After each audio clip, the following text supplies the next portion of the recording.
విభాగం భవనఋషిపేటలోని శ్రీకృష్ణ మందిరంలో శ్రీకృష్ణ జయంతి బ్రహ్మోత్సవం వేడుకలు కన్నుల పండుగగా జరుగుతూ ఉన్నాయి.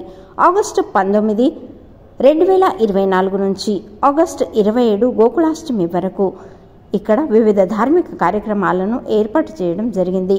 దశావతారం కాకడార్తి, శ్రీ విష్ణు సహస్రనామ సామూహిక పఠన, తులసి కుంకుమార్చన, భగవద్గీత పారాయణ, భజన సంకీర్తనలు, అలాగే వీటితో పాటు వివిధ ధార్మిక కార్యక్రమాల ఏర్పాటు కూడా ఇక్కడ చేయడం జరిగింది.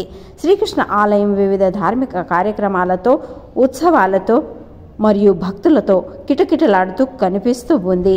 ఈ వేడుక గురించి అధిక వివరణ శ్రీకృష్ణ ఆలయం పురోహితులు అంబాద స్వీట్ల పంతులు గారు స్వరాంజలి న్యూస్ ఛానల్ వారికి అధిక వివరణ అందించారు. శ్రీకృష్ణ భగవంతుని యొక్క కృప చేత నువ్వులపురం నుండి 19 తారీఖు నువ్వులపురం నుండి గోపాలకాల 27 తారీఖు దగ్గర పొద్దున రోజు కాకడానికి గీతా పారాయణము, శ్రీవారి సంకల్పపూర్వకంగా అభిషేకము మరియు హోమ హవనము, ప్రథమ దివస్ పున్నం నాడు నవగ్రహ పూజలు, పుణ్యవాచన, నక్షత్ర నవగ్రహ అంకురారోపణం, ఈ విధంగా పూజలు, రక్షాబంధన, ధ్వజారోహణం కార్యక్రమం రోజు ఇట్లా 10 రోజుల యొక్క దశావతారం యొక్క పూజ జరుగుతుంది.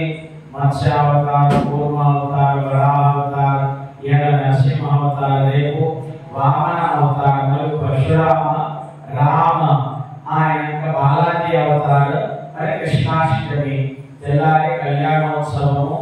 ఈ విధంగా మంచిగా రోజు భజన కీర్తన కార్యక్రమం అవుతున్నది. ఇక శనివారం నాడు పరశురామ అవతారం ఉంటుంది. ఆ యొక్క శతరకాభిషేక కార్యక్రమం పెద్ద ఎత్తులో జరుగుతుంది. ఇక్కడ అందరూ కూడా అందరికీ విన్నపం ఉన్నది.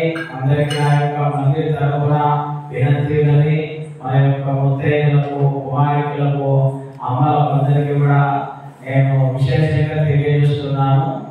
ఆనాడు శనివారం నాడు పొద్దున 7:30 అందరూ మన ఇంటి నుండి కలశం తీసుకొని వచ్చి ఇక్కడ చక్కగా మనం సామూహికంగా కలశ పూజలు చేసి శ్రీవారికి గ్రామ ప్రదక్షిణ చేసి ఘటాభిషేకం జరుగుతుంది.